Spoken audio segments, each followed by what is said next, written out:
अस्सलामुअलैकुम, welcome back to my channel. कैसे हैं आप सब? आई होप आप सब खैरियत से होंगे। अल्हम्दुलिल्लाह हम भी खैरियत से हैं। आज मैं आपसे शेयर करूंगी पिस्ता फ्लेवर कुल्फ़ा की रेसिपी। बहुत इजी है इसे बनाना, झटपट ये रेडी होती है। वीडियो आपको ज़रा सी भी अच्छी लगी तो प्लीज़ मेरे चैनल को लाजमी आपने सब्सक्राइब करना है, लाइक करना है, शेयर करना है और वो जो बेल आइकन का बटन है उसे आपने प्रेस करना नहीं भूलना है। बग़ैर स्किप किए हुए वीडियो को आपने देखना है। अगर आपको मेरी वीडियो अच्छी लगी, चलें जी, आपका ज़्यादा टाइम मैं वेस्ट नहीं करूँगी। बिस्मिल्लाहिर्रहमानिर्रहीम, रेसिपी स्टार्ट करते हैं। हम एक पतीला लिया है मैंने, इसमें मैं मिल्क शामिल करूँगी, हाफ़ लीटर मिल्क शामिल करूँगी। मेरे पास है फुल क्रीम मिल्क, आपके पास जो भी हो, आसानी से आपको जो मिले आप यूज़ कर सकते हैं। इसके बाद मैं इसमें शामिल करूँगी half cup kulfa premix. Kulfa premix कैसे बनाते हैं इसकी वीडियो मैंने आपसे शेयर की हुई है, लिंक ऊपर मैं आपको दे दूँगी, आप जाके वो वीडियो विज़िट करें। हाफ़ कप कुल्फ़ा प्रीमिक्स शामिल करने के बाद मैं इसे अच्छी तरह से मिक्स कर लूँगी। इतना हमने मिक्स करना है कि कोई भी लम्स या गुठलियाँ नहीं होनी चाहिए। उसके बाद मैंने फ्लेम ऑन किया और जैसे ही एक बॉयल आया है, इसके बाद मैं इसमें शामिल करूँगी चीनी।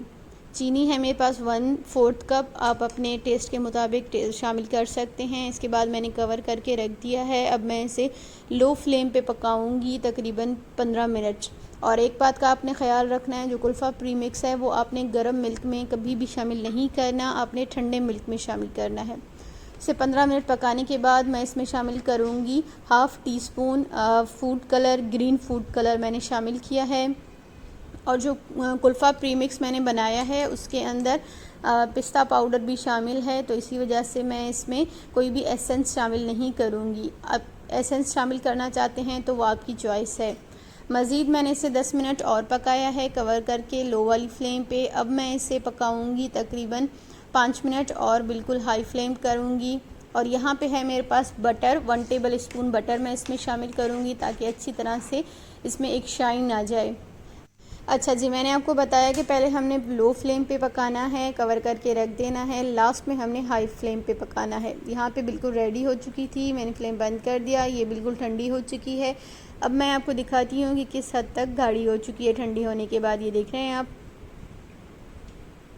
बिल्कुल यही वाली थिकनेस हमें चाहिए है। यहाँ पे है मेरे पास एक कंटेनर, प्लास्टिक के कंटेनर के अंदर मैं इसे शामिल कर दूँगी कुल्फ़ा को पूरा का पूरा। इसके बाद मैं इसे क्लीनिंग रैप से कवर कर दूँगी।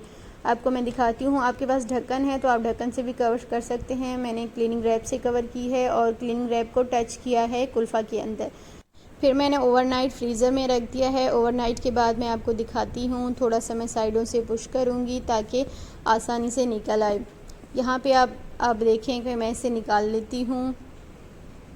अच्छा जी, फ्रीज़र से मैंने निकाला, उसके बाद सिर्फ मैंने आपके सामने ही इसे पुश किया है, एक्स्ट्रा मैंने टाइम नहीं छोड़ा है।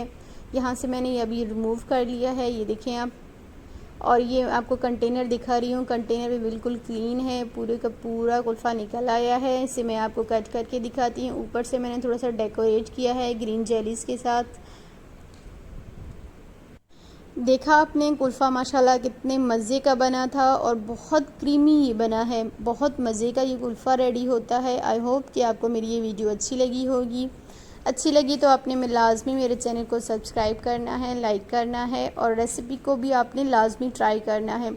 मेरी पिछली वीडियो को आप विज़िट करें, उसमें आपको पता चल जाएगा कि कुल्फ़ा प्रीमिक्स कैसे बनाते हैं और उसमें कौन सी चीज़ें यूज़ होती हैं। बिल्कुल आसान है, आप उसे बना के स्टोर करके रख सकते हैं। आई होप कि आपको मेरी रेसिपीज़ अच्छी लगी होंगी। चलें जी, अब मैं चलती हूँ। अल्लाह हाफ़िज़।